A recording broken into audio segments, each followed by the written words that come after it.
হাজার, তোমার হাতের লাঠি দিয়ে পাথরে একটা পিটান দাও, বেরিয়ে আসবে আশ্চর্য। ফাজারাবা ঈসা আলাল হাজার, ঈসা আলাইহিস সালাম পাথরের মাঝখানে পিটান দিলেন, ফানফালাকা, পাথরটা ফাইটা দুই টুকরা হয়ে গেল, দুইটা টুকরা দুই দিক সরে গেল। ফাখরাজা শাবুন ইউসাল্লি আলাল মুসাল্লা, দেখে পাথরের দুই টুকরা সরে যাওয়ার পরে জায়গাটা খালি হয়ে গেছে, মাঝখান থেকে একজন যুবক বেরিয়ে আসছে। একটা যুবক বের হলো, যুবকটা হাঁটাহাঁটি করছে না, পাথরের মধ্যে যে অবস্থায় ছিল ওই অবস্থায় আছে, যায় নামাজ আছে, যায় নামাজের উপরে দাঁড়িয়ে দাঁড়িয়ে নামাজ পড়তেছে, একের পর এক পড়েই যাচ্ছে, কথা কয় না। ঈসা আলাইহিস সালাম আশ্চর্য, আল্লাহ নিশ্চিদ্র পাথর, এর ভিতরে অক্সিজেন ঢোকে না, শ্বাস ছাড়লে কার্বন ডাইঅক্সাইড বেরোয় না, এর মধ্যে খানা দানার কোনো ব্যবস্থা নাই, এমন নিশ্চিদ্র শক্ত পাথরের ভিতরে মানুষ ঢুকলো কি কইরা, আবার মানুষটা জীবিত থাকলো কি কইরা, আবার পাথরের মধ্যে দাঁড়িয়ে দাঁড়িয়ে নামাজ পড়ে। দেখি যুবকের কাছে তার ইতিহাস শুনবো, আশ্চর্য হয়ে চোখ বড় হয়ে দাঁড়িয়ে আছে। যুবক যখন সালাম ফিরাইছে, ঈসা আলাইহিস সালাম যুবককে জিজ্ঞেস করেছেন, ইয়া আব্দুল্লাহ কামতা আবুদাল্লাহ হাফি আদাল হাজার, ওগো আল্লাহর যুবক, আল্লাহর বান্দা, তুমি এই পাথরের মধ্যে কতকাল ইবাদত করো? পাথরের মধ্যে কতকাল? যুবক জবাব দেয়, তাকরিবান 400 আম, আনুমানিক আমি 400 বছর পাথরের মধ্যে নামাজ পড়ি। কত বছর? 400 বছর আমি নামাজ পড়ি, 400 বছর পাথরের মধ্যে আমি বন্দী হয়ে গেছি। ও বন্ধুরে, ঈসা আলাইহিস সালাম আবার নতুন করে আশ্চর্য বেড়ে গেল। আল্লাহু আকবার। আরে আমি নামাজ পড়ি, কিরাতটা সুন্দর পড়ি, ইমাম সাহেব কণ্ঠ ভালো, কিরাতের ভিতরে আমার রিয়া আসে, আমার কিরাত সুন্দর শুনে মুসল্লিরা সাবাস দেবে, বাহাবা দেবে। আমি মুসল্লি চরমুনায় যাইয়া পাগড়ি পরে আসছি, এখন সব জায়গা পাগড়ি পরে ঘুরি, মানুষে আমার পাগড়ি দেখে প্রশংসা করবে। আমি মসজিদের ভালো কাজ করে দিছি, টাইলস দিয়ে দিছি, রাস্তাঘাটে চার দোকানে বসে গল্প মারি, এই মসজিদের সব টাইলস আমি দিয়ে দিছি যাতে মানুষে আমারে প্রশংসা করে। নামাজটা সুন্দর করে পড়ি যাতে মানুষে আমারে প্রশংসা করে, আমি তিলাওয়াত সুন্দর করে করি যাতে মানুষে আমার প্রশংসা করে। মানুষের কাছ থেকে প্রশংসা পার লোভ করলি ওই ইবাদতে 5 পয়সারও নেকি থাকে না। এই যুবক পাথরের মধ্যে ইবাদত করেছে, তার নামাজ কেউ দেখে নাই, তার রুকু কেউ দেখে নাই, তার সেজদা কেউ দেখে নাই, তার পাগড়ি কেউ দেখে নাই, তার কোনো কিছু কেউ দেখে নাই, দেখছে একমাত্র, জোরে বলেন কে? তাহলে এই যুবকের ইবাদতের মধ্যে কোনো ভেজাল নাই, একেবারে নির্ভেজাল ইখলাসের সাথে ইবাদত, তাও করছে 400 বছর। ঈসা আলাইহিস সালাম আশ্চর্য হয়ে বলেন, ও যুবক, মা ওয়াজাদতা ফি হাদাল হাজার বিইবাদাতিক, তুমি 400 বছর ইবাদত করে পাথরের মধ্যে কি পেয়েছো? আল্লাহ তোমারে নগদে কি দিয়েছে? যুবক বলে, ওয়াজাদতু শাইআ, আমার যুবক আমার দিক তাকাও, তুমিও ইবাদত করো, আল্লাহ তোমারে দেবে। আল্লাহ শুধু ওই যুবকের আল্লাহ না, আল্লাহ আমাদেরও আল্লাহ, কথা বলেন ঠিক না? আল্লাহ আমাদেরও আল্লাহ। বরঞ্চ ওই যুবক ঈসা নবীর জামানার যুবক হইলে, আর তুমি হইলে মুহাম্মদুর রাসূলুল্লাহর জামানার যুবক, এই নবীর উম্মত, ওই যুবকের চাইতে যুবক এই জামানার যুবকের দাম 1000 গুণ বেশি। নড়াচড়া করবা না, মুখস্থ করো গেল, আর প্রতিজ্ঞা করো আমি ওই রকম যুবক হব ইনশাআল্লাহ। তুমি কি পাইছো রে যুবক? 400 বছর ইবাদত কইরা।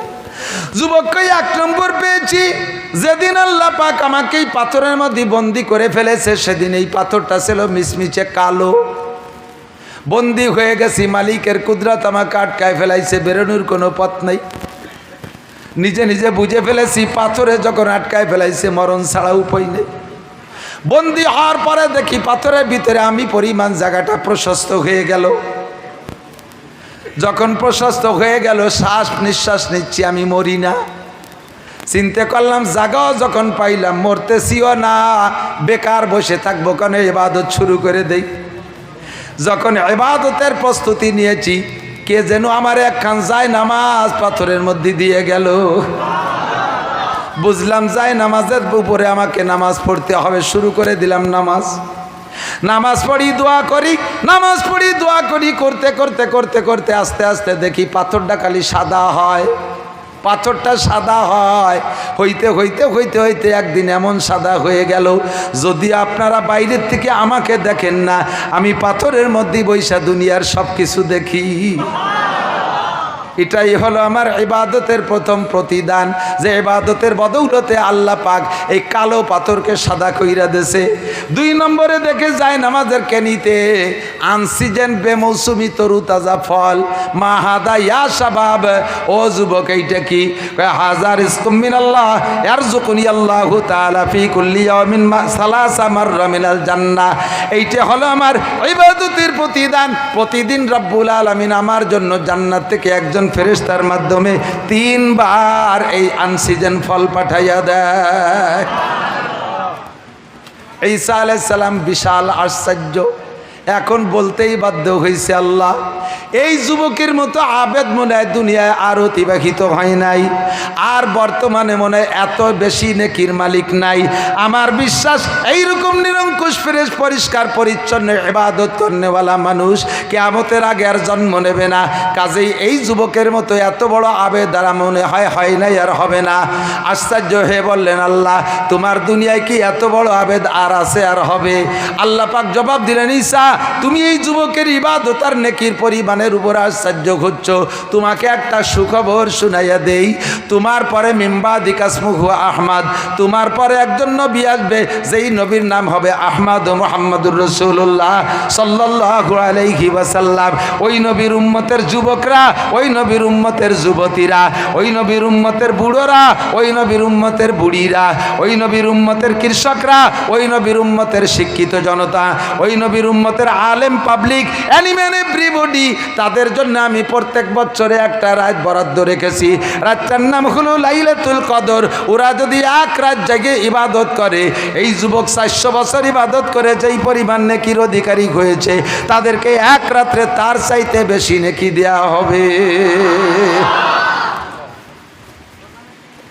ঈসা আলাইহিস সালাম, আরে ভাই, যে যা বোঝে সে তা খোঁজে, কতক্ষণ?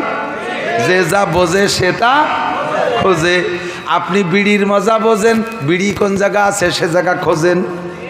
আমার এই 1 লাখ টাকা দিয়ে যদি কোন হুজুর স্টেজে বসে একটা বিড়ি খানে 1 লাখ টাকা দেবো, সম্ভব? বিড়ি আমি এই জায়গায় এক টান দেওয়ার সাথে সাথে সারা পৃথিবীতে বিড়ি চলে যাবে।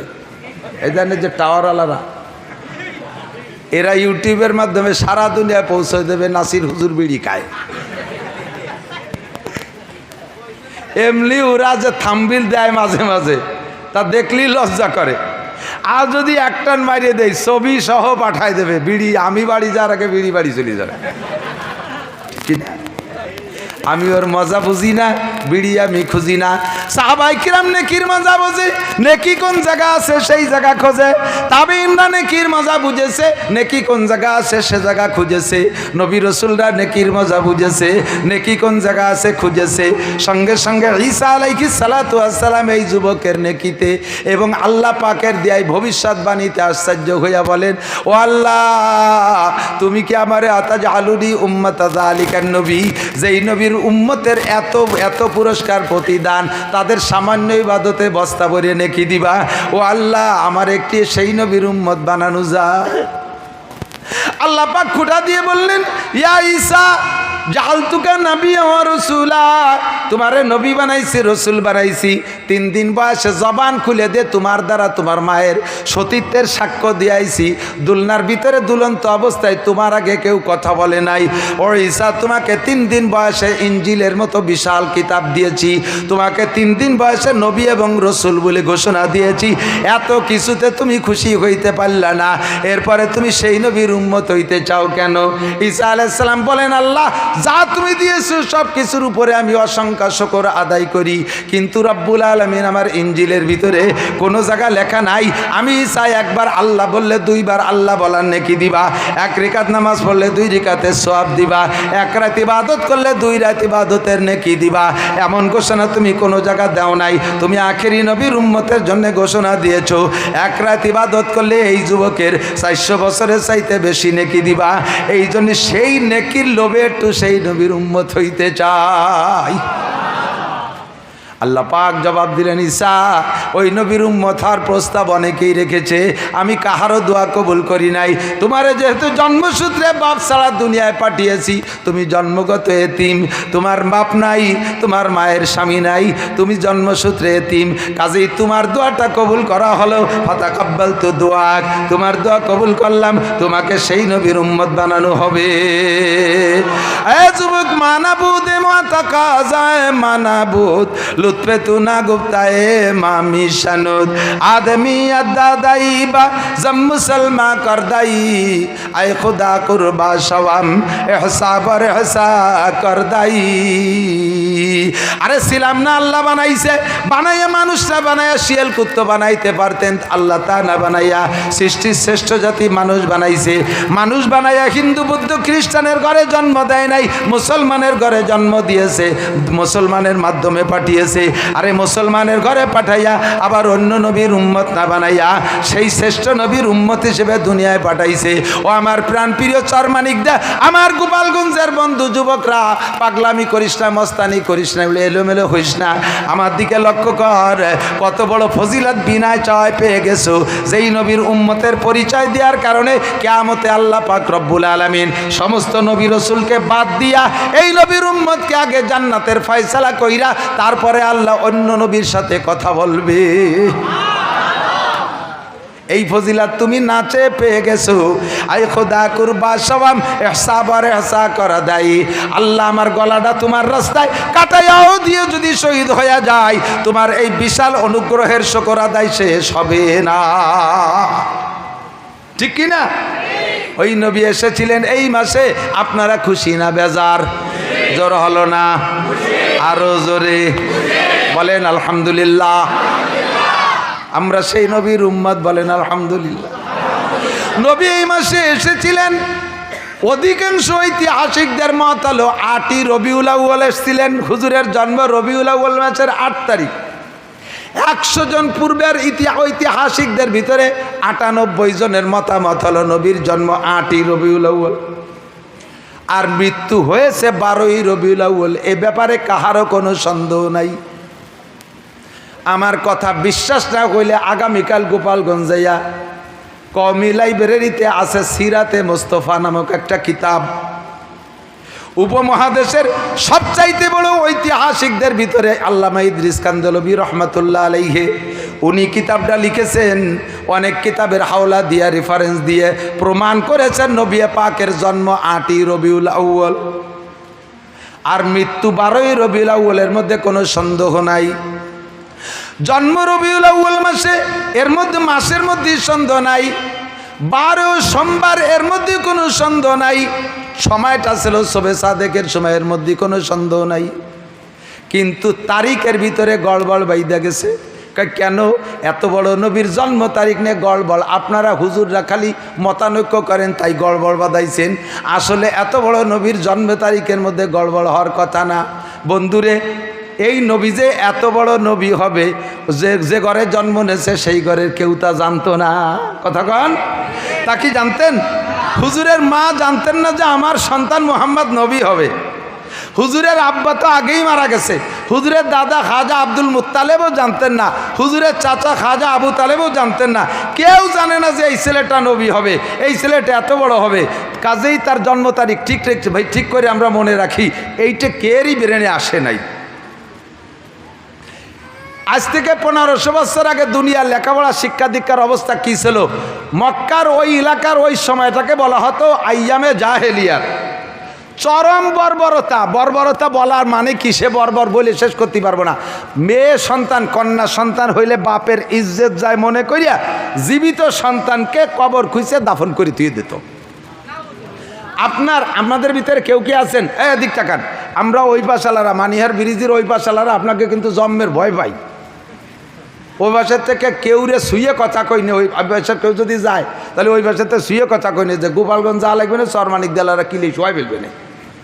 এই উশৃঙ্খল বিশৃঙ্খল পার্টি যারাই আছেন, এমন কি কেউ আছেন যে একটা মেয়ে সন্তান, কন্যা সন্তান অনাকাঙ্ক্ষিত, আপনার পছন্দ হয় নাই, জন্ম হয়ে গেছে, তারে নষ্ট করার জন্য বিভিন্ন প্রকার তদবির চালাইছেন, ওষুধপাতি খাওয়া খাই বহু কিছু করছেন, তারপরও তা ঠেয়াতে পারে না, ওই গেছে।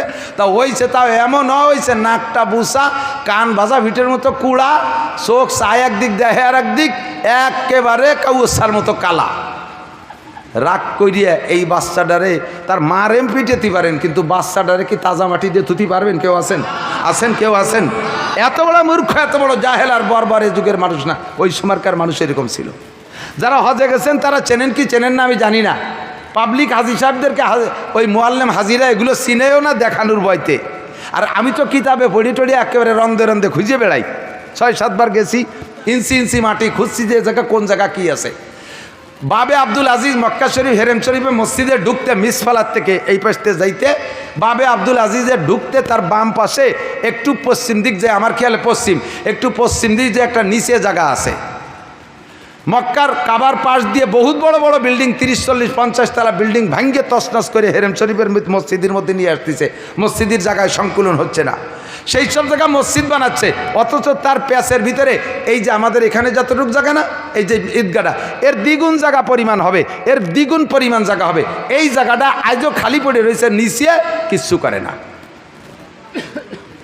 আমি এই রোজার পরে আমার 2 ছেলেরে নিয়ে গেছিলাম উমরায়, তাকে দেখাই নিয়ে আসছি, ভবিষ্যতে তোরা এসে আবারও দেখবি। বড় বড় বিল্ডিং ভেঙে মসজিদ বানাচ্ছে, অথচ এই জায়গা কিচ্ছু বানায় না। আমি সৌদি সাহেবকে জিজ্ঞেস করছি এই জায়গাটা কি, এখানে কিছু বানায় না কে? কয় যে এ জায়গা কয়েকবার চেষ্টা করা হয়েছে, এখানে কিছু আর কিয়ামত পর্যন্ত করা হবে না। এ জায়গা বিল্ডিং করার জন্য, স্থাপনা করার জন্য পিন বসানো হয়, ওই যে কি বলে, কি machine, piling machine, piling machine দিয়ে এখানে পিন বসানো হয়, 1 থেকে 1.5 হাত মাটির নিচে যায়। এরপরে যদি প্রেসার দেওয়া হয়, এমন বেগে ধমধম করে শব্দ হয়, পুরো মক্কা শহর কেঁপে ওঠে। এর কারণে এই জায়গা ছেড়ে দেওয়া হয়েছে। এই জায়গা কি, আমরা ইতিহাসে পূর্ব থেকে পড়ে আসছি, এই জায়গা দেহিয়ায় কালবি, ওই যেই সাহাবার রূপ ধরে জিব্রাইল আসতেন হুজুরের কাছে, সাহাবার নাম দেহিয়ায় কালবি, ওই দেহিয়ায় কালবি কাফের থাকাকালে এই জায়গা তার 14টা মেয়েকে জীবিত দাফন করে দিয়েছে। আমি বলে দেই যে দেখবেন, গুনিয়ে দেখবেন, 14টার বেশি, 15টা না এবং 13টাও না। ও দেশে তো আমাদের দেশের মতো কবরে এত যত্ন করে না। ওই কবর বলে ওই জায়গায় জায়গায়, সব জায়গা তো মানে বালু, মানে মরুভূমির বালু, ওই সিলেকশন বালুর মতো, ওই কয় জায়গা 14টা পয়েন্টে একটুক সাইজের ছোট বড় পাথর দিয়ে আলাদা আলাদা করা আছে। এই 14টা পয়েন্টে 14টা কবর, তারা জীবিত সন্তানকে দাফন করে দেয়। কত বড় বর্বর যুগ! মূর্খ, অশিক্ষিত, দাঙ্গাবাজ, ফাঁকিবাজ, যত প্রকার অন্যায় আছে সব তারা করতো। কাবা ঘরের মধ্যে রেখে 360টা মূর্তি রেখে পূজা করতো। তাহলে বর্বরতার কোথায় চলে গেছে? সেই মূর্খদের ভিতরে জন্ম নিয়েছে বিশ্বনবী মোহাম্মদ রসুল্লাহ। এই বাচ্চাটা যে সে এত বড় নবী হবে বংশের কেউ জানে না, কাজেই তার জন্ম তারিখ ঠিক রাখে নাই। কিন্তু তার বড় মোহাব্বতের চাচা, যেই চাচার নাম আবুল আহাব, যেই আবুল আহাবের নামে আল্লাহ সূরা নাজিল করছে, তাব্বাত ইয়াদা আবিল আহাব। এই আবুল আহাব নবী পাকের মোহাব্বতের চাচা, আপন চাচা। আবুল আহাব অপেক্ষায় আছে, আমার ভাবি আমেনার গর্বে কি হয়, আমার ভাইটা মারা গেল, ভাবির কি হয়, এই অপেক্ষায় রয়েছে। সারা রাজ্যে সন্ধ্যা রাত্রে ব্যথা উঠছে, আর সেই ব্যথার অপেক্ষায় করতেছে কখন ডেলিভারি হয়। সবে সাদেকের সময় আবুল আহাবের বান্দির নাম সুয়াইবা, ও দৌড়ে এসে কয়, মালিক আপনার সেই মরা ভাই আবদুল্লাহর স্ত্রী আমেনার গর্ভে এমন একটা সন্তান জন্ম নেছে, আপনিও দেখেন নাই, দুনিয়ার কেউ ওরকম সন্তান দেখে নাই, আমি তো দেখিই নাই, আরও কিয়ামত পর্যন্ত ওইরকম সন্তান জন্ম নেবে না, এটা আমার ধারণা। এমন একটা সন্তান জন্ম নেছে। খবরটা শোনার সাথে সাথে আবুল আহাব তার এই শাহাদত আঙ্গুলের ইশারা দিয়ে আমার আপনার কি বলা হয়, তার ওই সুয়াইবা বান্দিটাকে আজাদ করে দিয়েছে। কন্যা সুবহানাল্লাহ। আজাদ মানে স্বাধীন করে দেয়, একদিন বান্দি ছিল, স্বাধীন করে দিয়েছে। এই প্রতিদানে আবুল আহাব যে এই আঙ্গুলের ইশারা দিয়ে সুয়াইবারে আজাদ করে দিয়েছে বিশ্বনবীর খবর দেওয়ার কারণে, এর কারণে আবুল আহাব চির জাহান্নামী হওয়া সত্ত্বেও প্রত্যেক সোমবারে তার এই শাহাদত আঙ্গুলটাকে আল্লাহ ঠান্ডা করে দেয়, আর সেইটাকে সারা দিন ভরে চষে আর একটু ঠান্ডা পানি পায়, তাইতে সোমবারের দিন তার কলিজাটা একটু ঠান্ডা হয়। জাহান্নামে যাওয়ার পরও আবুল আহাবের প্রত্যেক সোমবারে এই শাহাদত আঙ্গুল ঠান্ডা করে দেওয়া হবে, আর সে পানি চুষে চুষে পান করবে। বলতে চাইছি, সেই দিন থেকে নিয়ে নবীর 40 বছর বয়স পর্যন্ত নবুয়তি পাওয়ার খবরের আগ পর্যন্ত আবুল আহাব প্রত্যেক সোমবারে নবীর জন্মদিবস পালন করত।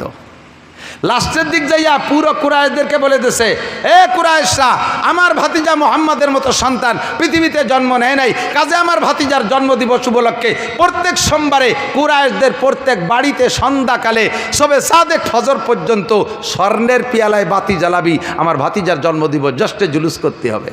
40 বছর জন্মদিবস পালন করছে যেই লোকটা সবচেয়ে বেশি, তার নাম আবুল আহাব। নাম কি? একটু মস্ক করেন, কি নাম? আবুল আহাব কি রাদিয়াল্লাহু তাআলা আনহু? আবুল আহাব কি সাহাবা? আবুল আহাব জান্নাতি? আবুল আহাব মুসলমান? আবুল আহাব মোমেন? জোরে বলেন কি? কাফের? একটু বলেন কি? আবুল আহাব কি? আবুল আহাব জাহান্নামী? বলেন কি? জাহান্নামী। এই আবুল আহাব কাফের 40 বছর নবীর জন্মদিবস পালন করে আসছে সোমবারে, তারিখ মনে নাই, সোমবারে জন্মদিবস পালন করছে। নবী যখন 40তম বছর নবুয়তি পাইয়া যাইয়া আবুল আহাবরে ডাকে কয়, কাকা যান পড়ে লা ইলাহা ইল্লাল্লাহ মুহাম্মাদুর রাসূলুল্লাহ, এই কলেমার দাওয়াত দিছে।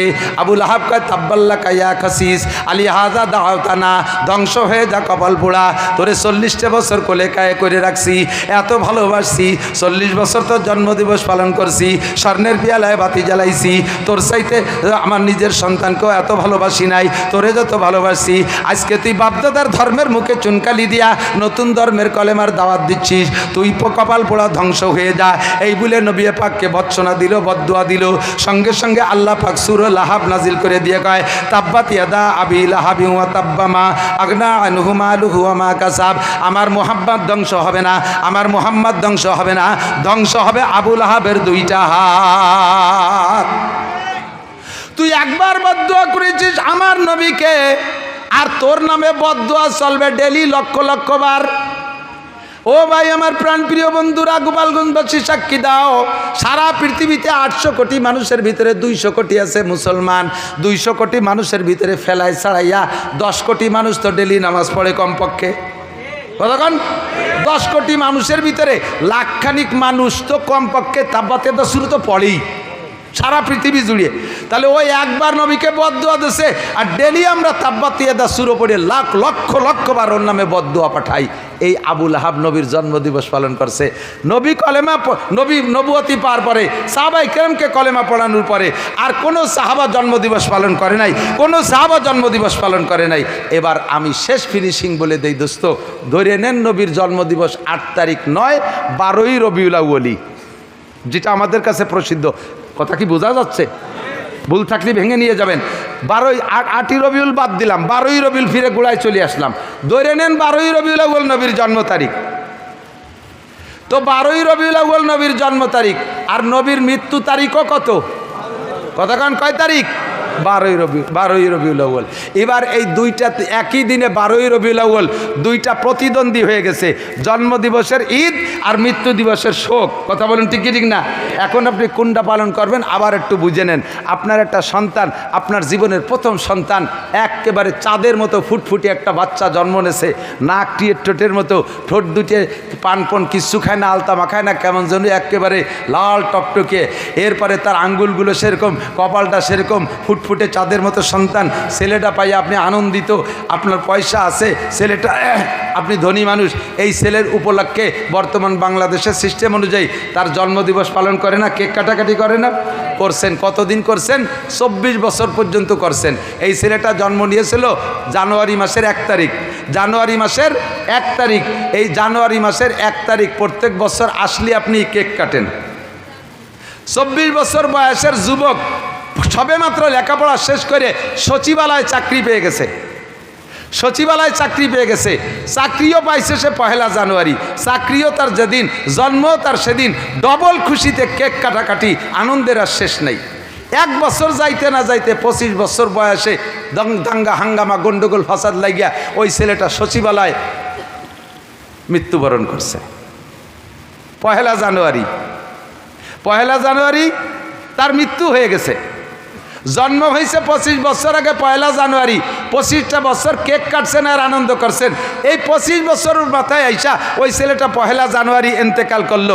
এখন থেকে প্রত্যেক বছর কি আপনি ওই ছেলে উপলক্ষে আনন্দের কেক কাটবেন না মৃত্যুর শোক করবেন? কথা কি বুঝছেন আপনি? আর কি আর আনন্দ আছে? ছেলে জন্ম নেওয়াতে যে পরিমাণ খুশি হয়েছিলেন, মৃত্যুতে তার চেয়ে বেশি অখুশি হয়ে গেছেন। এখন আর তার জন্মদিবসের আনন্দের কেক কাটাকাটি থাকে না, এখন শোক হয়। 12ই রবিউল আউয়াল নবী জন্ম নিয়েছিলেন, সে খুশিতে আমরা ছিলাম, 63 বছর আনন্দিত ছিলাম। কিন্তু 12ই রবিউল আউয়াল নবীর ইন্তেকাল করে আমাদের সেই আনন্দকে শেষ করে দিয়ে এতিম করে চলে গেছে। শোকের বস্তা, শোকের পাহাড় আমাদের মাথার পর চেপে দিয়ে চলে গেছে। কাজেই নবীর ইন্তেকালের পর থেকে আর কোনোদিন 12ই রবিউল আউয়াল আমাদের ঈদ আর আনন্দ উদযাপন করা, এটা নবীর মৃত্যু নিয়ে ঠাট্টা করা, নবীর সাথে বেয়াদবি করা ছাড়া আর কিছুই না। কথা বলুন ঠিক কি ঠিক না? আমি কি বুঝতে পারছি? আমার নবী পাক সাল্লাল্লাহু আলাইহি সাল্লামকে এই নবীর উম্মত হওয়ার সুযোগ আল্লাহ তাআলা আমাদেরকে করে দিয়েছেন, বলেন আলহামদুলিল্লাহ। তো মাসটা যেমন আনন্দের, ওই রকম শোকের, শোক ও আনন্দ বিজড়িত মাসের একটা মুহূর্তে আইসা কর্তৃপক্ষের সিদ্ধান্ত অনুযায়ী আজকের মাহফিলে আমরা উপস্থিত হতে পেরেছি। সেই শোকরটা এখন আদায় করি, আজকের মাহফিলে হাজির হয়েছি, সবাই বলি আলহামদুলিল্লাহ। এই মাহফিলের শুরু শোকর আদায় করবো বলে এতখানি কষ্ট করা হয়ে গেছে, আজকে বলে আজ বেশি করতে হবে। আপনারা পারবেন? মাজায় কুলবে ইনশাআল্লাহ? ইনশাআল্লাহ আমি পারবো না। আপনাকে এক রাত আমার ডেলি দিনীয় নড়াইল বিশাল এক সম্মেলন মাহফিল করে আসছি। সে জায়গাও প্রধান বক্তার বক্তব্য লম্বা টাইম আমার দেওয়া লাগবে। যে জায়গায় যাই দেখি আকাশে গেলিও লাথি খায়। ডেকিতে ধান ভাড়ায় না, ডেকিতে ধান ভাড়া থেকে আজ দিয়ে ঠাসে না চুমো মুখ দিয়ে ঠাসে, পাউ দিয়ে পাড়ায়, ঠিক না? তো ডেকি আকাশে গেলিও লাথি খায়। ওই হঠাৎ করে এক মসজিদে গেছি আসরের নামাজ পড়তি, যেতে যে তবলিগালা, আমি যাবো মাহফিলে, কয় হুজুর আইসেন যান একটু অস করে যান, তাই সেদেরই অস করাতে। তো যেখানে যাই সেখানেই বেশি। তারপরে দেশের হক আছে, কম হবে না ইনশাআল্লাহ যদি আল্লাহ বলায়। আর যদি আল্লাহ না বলায় এখনই শেষ। আপনারা যেদিন বলে দেবেন যে অনেক অস করবেন, ওই দিন অজ আসেই না। তো আল্লাহ পাক রব্বুল আলামিন কিছু কথা বলার তৌফিক দান করে, বলেন আমিন। আমাদের নবী কি আসছেন 5টা 7টা 10টা 11টা বিয়ে করার জন্য? কাফের মুশরিকের সাথে যুদ্ধ লড়াই করে মক্কা মদিনার জমি দখল করে বিশাল জমিদারি করার জন্য, রাষ্ট্রপ্রধান হয়ে প্রেসিডেন্টগিরি করার জন্য আমার নবী আসছে? কথা বলেন। আমার নবী আসছেন কি জন্য? নবী আসছে হুদাল্লিল মুত্তাকিন, হুদাল্লিন নাস, মানব জাতি এবং মুত্তাকিন পরহেজগারদের রাহবারি করার জন্য। নবী আসছেন রাহমাতুল্লিল আলামিন, গোটা জাহানের রহমত স্বরূপ এসেছেন। কথা বলুন ঠিক কি ঠিক না? আমার নবী আসছে অমানুষকে আরে রিদি খেয়াল না, নবী আসছেন অমানুষকে মানুষ বানানোর জন্য। কথা কন? জাহান্নামীকে জান্নাতি বানানোর জন্য, কপাল পোড়াকে কপাল জোড়ানোর জন্য, বেঈমানকে ইমানদার বানানোর জন্য, আল্লাহর শত্রুকে আল্লাহর বন্ধু বানানোর জন্য। ঠিক ঠিক না? একটা মডেল, একটা মাপকাঠি, একটা মাপকাঠি হিসেবে, মডেল হিসেবে নবী পাককে পাঠিয়েছেন। সূরা 29 নম্বর পারা, 29 নম্বর পারা, 2 নম্বর সূরা, 29 নম্বর পারা, 2 সূরা। সূরার নাম সূরা কলম। যুবক প্রাণপ্রিয় বন্ধু, এদিক তাকাও। এই সূরা কলম নাজিল হয়েছে কোন সময়? একদিন হুজুর বয়ান করতেছিলেন, তো বয়ানের ভিতরে হুজুরের কেমন যেন আজকের বয়ানটা অত রসালুটা। আমি মাঝে মাঝে বলে থাকি, আবারও বলবো, যুবক আমার দিক, একান্ত যুবকদের উদ্দেশ্য বলছি। আর কিছু আজ বেরিয়ে মুরব্বী আছে, আদা পা আদা বুড়োরা তো ইন্টালিজেন্ট বয়স, এই আদা পাকা আদা কাটা বয়সী আছে, এই এনরাও কিন্তু ভালোই সাইজের উল্টো পাল্টা। বিসমিল্লাহ, সবাই লাভ করতে হবে। হুজুর ওয়াজ করতেছেন, এরকম মাঠ ভরা সাহাবায়ে কিরাম, ওয়াজের রস নাই, মুখ শুকনো শুকনো। জিবরাইল এসে কা ফামা বালুকে ইয়া রাসূলুল্লাহ, হুজুর কি হয়েছে আজকে, কথা কিরম কনকা বাদি যাচ্ছে। হুজুর বলেন যে ওয়াজ তো করার নিয়ত করছিল আজকে, এরা সাইজে সুদে করলো 2 ঘন্টা ওয়াজ করতে হবে, কিন্তু বইসিও সাইজে গুজে ও যে এক বুড়ো দেওয়া না মাঝখানে, ওই বুড়োর জ্বালায় ওয়াজ করতে পারে। আরে সেই বুড়ো এখানে আসে নাকি, সবাই ভাষা দিকে সেই মাঠের বুড়োর কথা। অভিনয় সুন্দর হলি মনে হয় যেন বাস্তব, ঠিক না? ওই মাঝখানের বুড়োর জ্বালায় ওয়াজ করতে পারতেছি না। তো বুড়ো কি সমস্যা করে? কয় বুড়ো হলো মিস্টার আবু জাহেলের 1 নম্বর PS1। আবু জাহেল সেদিন দারুন নদওয়ায়, কাফেরদের সংসদ ভবনের নাম দারুন নদওয়া। কি নাম? দারুন নদওয়া। এই আবু জাহেল হলো সৌদি আরবের গভর্নর। এই গভর্নর দারুন নদওয়ার ভিতরে কাফেরদেরকে ডাইকা কইছে, ওয়াকালাল্লাযীনা কাফারু লা তাসমাউ লিহাদাল কুরআন ওয়ালগাউ ফীহি লাআল্লাকুম তাগলিবুন। হে কাফেররা, মুহাম্মদ যখন কোরআন পড়বে আর তর্জমা তফসির করবে, ওর কোরআনের তিলাওয়াত শুনলি যে কোনো কাফের কলেমা ভুড়িয়ে ফেলে, দিল নরম হয়ে যায়। কাজেই ওর কোরআন শরীফ মানুষের শুনতে দিবা না। ও যখন বয়ান করবে মাঝখানে বসে হই হুল্লা চিল্লে পাল্লা করবা, মুখে মুখে তর্ক করবা, ফাঁসা ফিরে দিয়ে বসে থাকবা, উদ্ভট এলোমেলো শব্দ করবা, তালিও ঠকি যাবে, মুহাম্মদ জিততে পারবে না, তোমরা জিতে যাবা, তোমরা বিজয়ী হবা। লাআল্লাকুম তাগলিবুন। এই হুকুম দিয়েছে আবু জাহাল। এই হুকুমের পর যারা বেশি পালন করছে, যারা ভালো নাম্বার নেছে, যারা এ প্লাস পাইছে, তার ভিতরে গোল্ডেন এ প্লাস পাইছে ওই বুড়ো। নবী যখনই বয়ান করে মাঝখানে এসে এলোমেলো শব্দ করে, আর এই মুখে মুখে তর্ক করে, গনো গনো পেশাব করতে যায়, আসার সময় সাইডে খেজুর বাদাম নিয়ে আসে, সাইডে কদুর বিচি সিমির বিচি নিয়ে আসে, মাঝখানে বসে বসে ভাষা ফিরে দিয়ে ফুটফুট করে খায়। মতের খিলা বলি গো মুহাম্মদ থামো, ও মুহাম্মদ থামো, কী করছো, রাজনীতি বাদ দাও, এই উল্টো পাল্টা হরে। তো ওই বুড়োর জ্বালা আমি অস করতে পারতেছি না। জিবরাইল কা হুজুর তারিফু মান হুয়া, ওরে চেনেন? কয় যা চিনি তো, আমার বাচ্চা সাদের বয়সী মানুষ, বেশ বয়সী, বুড়ো হয়ে গেছে। কয় যে ওভাবে না, ওর চারিত্রিক দোষ, ওর সমস্যা কোথায় কী কী আছে তা কি জানেন? কয় না, তা জানবো কী করে। তো জিবরাইল সূরা কলম নাজিল করে দিয়ে ওই জায়গায় বসে ওই দিন আবু জাহাল ওই দিন এই লোকটা নবী পাককে বলেন, মুহাম্মদ তুমি পাগল, মুহাম্মদ তুমি উন্মাদ, মুহাম্মদ তুমি কী বলা হয় মাতাল, ইত্যাদি ইত্যাদিকে নবী পাককে গালি দিয়েছে।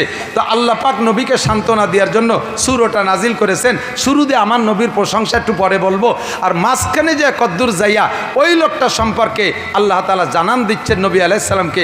জিবরাইল বলে, হুজুর ওই লোকটার ব্যক্তি জীবনে 9টা দোষ আছে। কয়টা? মুখস্থ করেন, কয়টা? 9টি দোষ আছে। 9টা বলতে গেলে আমার 9 ঘন্টা লাগবে, অধিক যাব না। আমি একটা দিয়ে বলি, সেটি চলে যাবো জায়গা মতো। এই 9টা দোষের ভিতরে কোরআন শরীফের তর্জমা দেখবেন। আমি আয়াতটা বলে দিলাম, 29 নম্বর পারা, 2 নম্বর সূরা, সূরার নাম সূরা কলম। ওর ভিতরে যায় আয়াতটা মনে রাখবেন। আয়াতটা হলো উতুল্লিম বাদা যালিকা জানিম। তর্জমা হলো ওই লোকের ভিতরে 9টা দোষ আছে, তার ভিতরে একটা দোষ হলো ওইটা হারাম জাদা, যারও সন্তান, জাইরোর বাচ্চা, ওর জন্মের ঠিক নাই। যে কয়টা দোষ ভিতরে থাকলে নবীর সাথে বিয়াদবি করা যায়, আলেমের সাথে বিয়াদবি করা যায়, ধর্মের সাথে বিয়াদবি করা যায়, কোরআনের সাথে বিয়াদবি করা যায়, শরীয়তের সাথে বিয়াদবি করা যায়। মসজিদ দেখলে চোখ টাটায়, মাদ্রাসা দেখলে চোখ টাটায়, কোরআন দেখলে চোখ টাটায়, আলেম দেখলে চোখ টাটায়। যে কয়টা দোষ থাকলে তার ভিতরে সেই 9টা দোষ থাকলে এই সমস্তগুলো খারাপ লাগে। সেই 9টা দোষের ভিতরে 1 নম্বর দোষ, ওই 9টাই ওর মধ্যে আছে, তার ভিতরে 1 নম্বর দোষ হলো ওইটা জারজ সন্তান, হারামজাদা, ওর জন্মের মধ্যে দোষ আছে। শুধু এই একাই নয়, কিয়ামত পর্যন্ত আপনার উম্মতের মধ্যে মুসলমানের ঘরে জন্ম নেবে জারজ সন্তান হারামজাদা। তার সিনার আলামত হলো সে এই সমস্ত জায়গায় তার চোখ টাটাবে। ধর্ম ভালো লাগে না, কোরআন ভালো লাগে না, কোরআনের সংবিধান ভালো লাগে না, আলেম ভালো লাগে না, মসজিদ ভালো লাগবে না, মাদ্রাসা ভালো লাগবে না। মুখে তাদের আমরা বলতে না পারলেও প্রমাণ হবে তোমাকে কোরআনের মাপকাঠিতে মেপে ফেলাইছি, তোমার জন্মের মধ্যে দোষ আছে। কথা বলেন ঠিক কি ঠিক না? আমরা যাই করি না করি, আমরা রাজনীতিতে যে দল হই না কেন, ও দোস্ত, আমরা যা রাজনীতি যার যেটা ভালো লাগে সে সেটা করবো। উন্মুক্ত স্বাধীন দেশ। যদি রাজনীতিতে কোনো সাইডে প্রেশার ক্রিয়েট করে, তাহলে বলবো যারা বৈষম্য আন্দোলন করেছে তাদেরকে বলবো এটা একটা বৈষম্য। বৈষম্য মানে কি?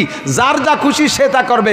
জবান উন্মুক্ত, মুখ খুলে কথা বলবা। হাত উন্মুক্ত, হাত খুলে কাজ করবা। তোমার চাকরির দরজা উন্মুক্ত, যোগ্যতা বলে খুঁজে নিবা।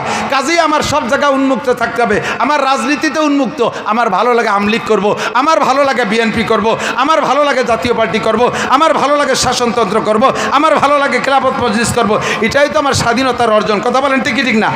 তবে যে যা ভালো লাগে তাই করব, কিন্তু সাবধান, আলেম উলামা, মাদ্রাসা, মসজিদ, আল্লাহ, রসুল, ধর্ম, কোরআন, শরীয়তের বিধান নিয়ে কখনো ব্যঙ্গ করব না, ঠাট্টা করব না, এদের সাথে বেয়াদবি করব না। যদি বেয়াদবি করেন তাহলে আপনি নিজেই বুঝে নেবেন আপনার জন্ম সংক্রান্ত তো আপনি জানেন না, জানে আপনার মা। আপনি বুঝে ফেলবেন যে আমি এ জায়গায় অন্যায় কে জন্যই করেছি, নিশ্চয়ই আমার জন্মের মধ্যে ত্রুটি আছে। মানুষে আমার সামনের বার জারিওর বাচ্চা কইতে পারে নাই, তবে আমার ভিতরে সমস্যা আছে, নইলে আমি এটা কেন করলাম? কাজেই তুমি ভদ্র হও, এ ছেলেরা তোমরা ভদ্র হও, আলেমদেরকে দেখে বিনয়ী হও, সর্বকালে এরা তোমাদের বন্ধু থাকে। আল্লাহু আকবার। নবী পাককে এরপরে আল্লাহ পাক সান্ত্বনা দিয়ে শুরুতে বলতেছে নুন। শুরুতে একটা অক্ষর আছে নুন। শুরু অক্ষর কি? আমি বলে নেই, ওই লোকটার নাম হলো ওলীদ ইবনে মুগীরা। নাম কি? একটু মুখস্থ করেন না, নাম কি? ওলীদ ইবনে মুগীরার দলে কেউ হতে চান? কেউ হতে চান? আমরা সাহাবায়ে কেরামের দলে, কথা বলুন ঠিক কি না? আমরা নবীর দলে, বলুন ঠিক কি না? আমরা উলামায়ে কেরামের দলে, ঠিক কি না? আমরা বলবো, স্লোগান দেব, আলেম উলামা যেখানে, কোরআন সুন্নাহ যেখানে। দুটি হাত কি উঁচু করবেন? দুটি হাত। আরে অন্য এলাকা জেলা এলাকা আমার দেখাইতে হবে, দেখ গোপালগঞ্জেরা ধর্মের সাথে আছে না নাই। স্লোগান হবে নারায়ে তাকবীর। আল কোরআন যেখানে, আল হাদিস যেখানে, কোরআন সুন্নাহ যেখানে, উলামা হক্কানি যেখানে, কওমি আলেম যেখানে, ধর্ম আছে যেখানে,